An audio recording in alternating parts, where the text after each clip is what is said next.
Selamat pagi kawan-kawan semua. Perkenalkan, nama saya Joanto Sitorus. Saya mahasiswa Magister Hukum UKI Jakarta, semester genap tahun 2025-2026. Pada kesempatan ini, saya akan membahas topik yang sangat penting dalam hukum pertanahan, yaitu wakaf. Khususnya dalam perspektif hukum agraria nasional di Indonesia. Topik wakaf menjadi sangat menarik karena ia berada pada persimpangan antara hukum agama, hukum nasional, dan realitas sosial masyarakat. Di satu sisi, wakaf merupakan instrumen ibadah dalam hukum Islam. Namun, di sisi lain, wakaf juga merupakan peristiwa hukum yang memiliki konsekuensi yuridis yang serius, terutama terkait dengan status dan peralihan hak atas tanah. Melalui vlog ini, saya akan menguraikan wakaf secara komprehensif, mulai dari konsep, dasar hukum, karakteristik, prosedur, hingga analisis kritis dalam perspektif hukum pertanahan Indonesia. Sekarang kita masuk, bagian pertama itu landasan filosofis wakaf. Untuk memahami wakaf secara utuh, kita perlu terlebih dahulu melihat landasan filosofisnya. Dalam konteks agraria, tanah bukan sekedar benda ekonomi, melainkan memiliki dimensi sosial, bahkan spiritual. Hal ini sejalan dengan pandangan dalam hukum agraria Indonesia bahwa tanah merupakan karunia Tuhan yang Maha Esa yang harus digunakan untuk sebesar-besarnya bagi kemakmuran rakyat. Wakaf mencerminkan filosofi tersebut secara nyata. Ketika seseorang mewakafkan tanahnya, maka terjadi transformasi fungsi dari kepentingan privat menjadi kepentingan publik, dari nilai ekonomi menjadi nilai sosial dan spiritual. Dalam perspektif teori hukum, wakaf dapat dipahami sebagai bentuk social function of property atau fungsi sosial dari hak atas tanah. Artinya, hak milik tidak bersifat absolut, melainkan harus memiliki dimensi sosial. Disinilah wakaf menjadi sangat relevan dalam konteks negara Indonesia yang berlandaskan Pancasila, khususnya sila kelima tentang keadilan sosial. Karena kita masuk pada bagian kedua, yaitu definisi, konsep, dan yuridis wakaf. Secara yuridis, wakaf adalah perbuatan hukum yang dilakukan oleh wakif untuk memisahkan dan atau menyerahkan sebagian hartanya untuk dimanfaatkan bagi kepentingan ibadah atau kesejahteraan umum. Dalam konteks hukum pertanahan, wakaf termasuk dalam kategori peralihan hak atas tanah tanpa imbalan. Namun berbeda dengan hibah atau waris.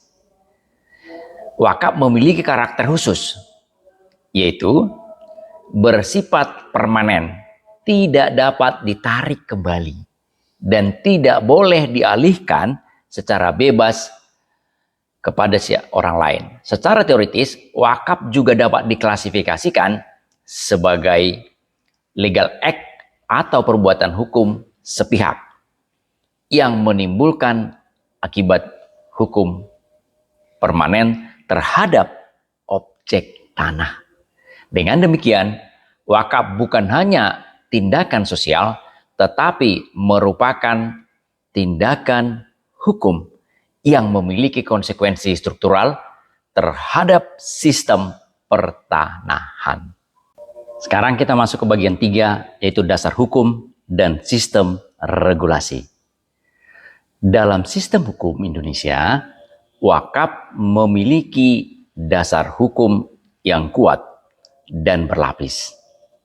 Pertama, dalam kerangka hukum agraria nasional, Undang-Undang Pokok Agraria atau UUPA mengakui peralihan hak atas tanah, termasuk wakaf. Kedua, pengaturan khusus terdapat dalam Undang-Undang Nomor 41 Tahun 2004 tentang wakaf. 3, Peraturan Pemerintah Nomor 42 Tahun 2006.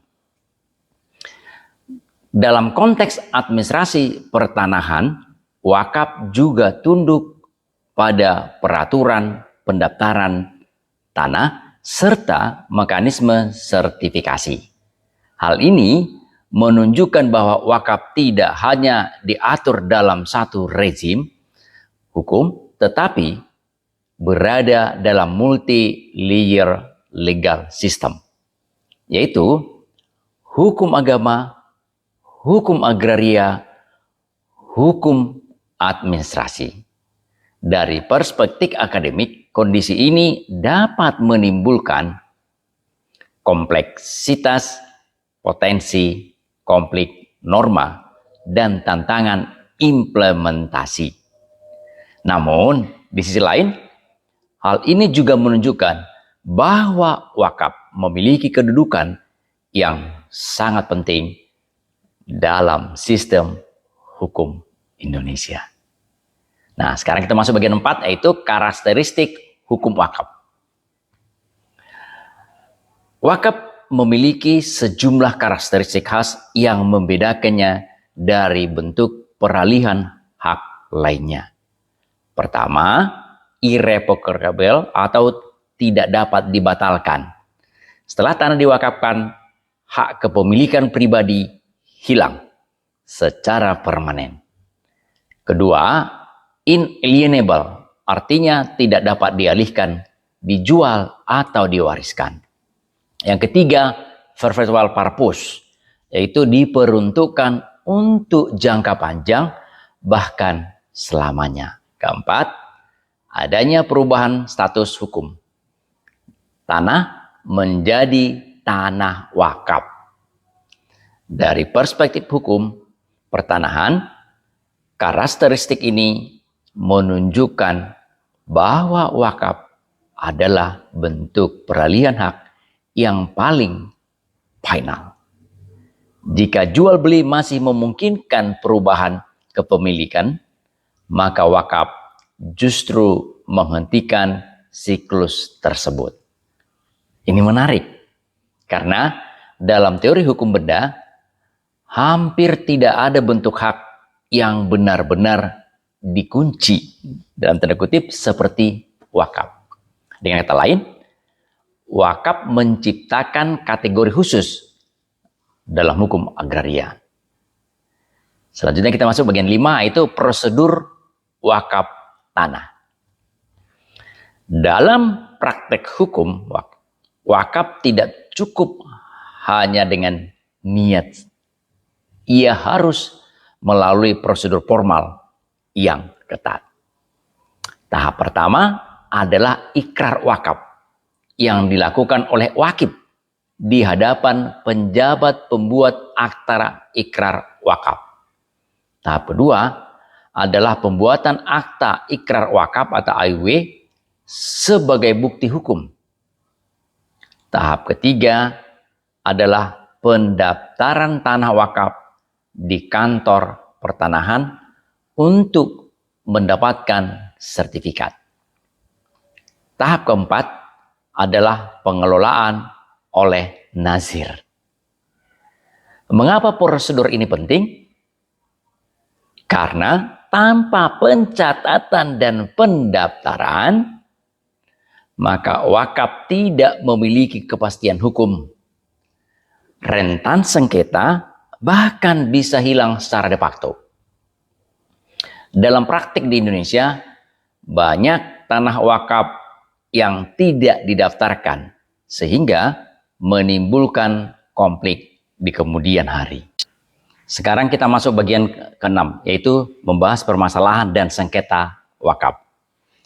Di dalam praktek, wakaf menghadapi berbagai permasalahan serius.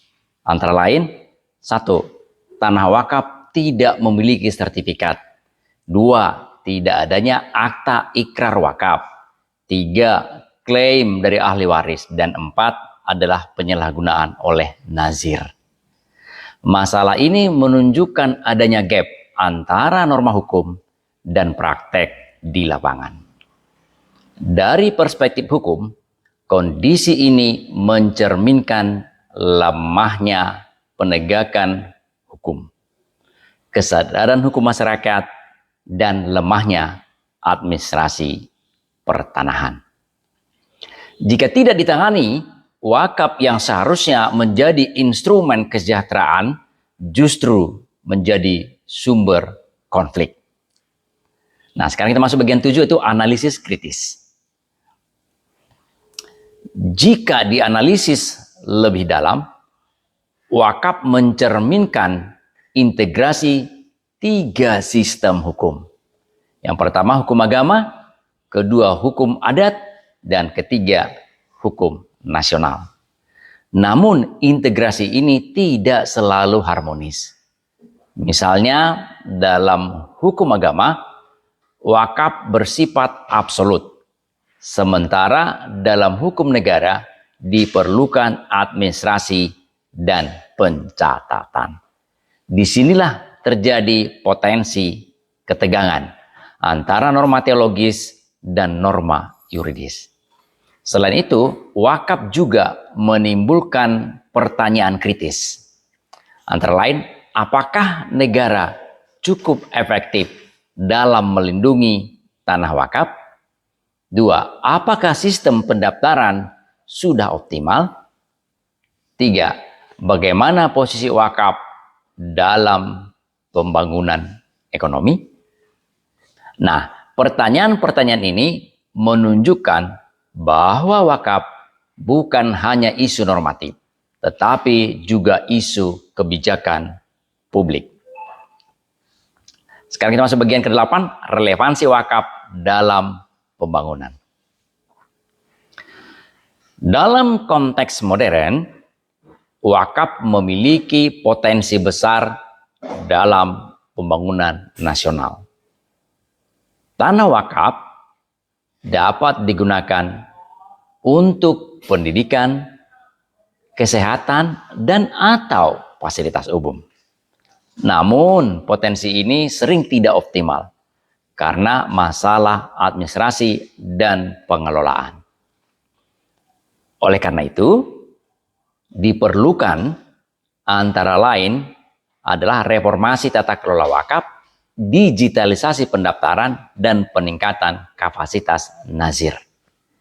Dengan demikian, wakaf dapat menjadi instrumen pembangunan yang efektif.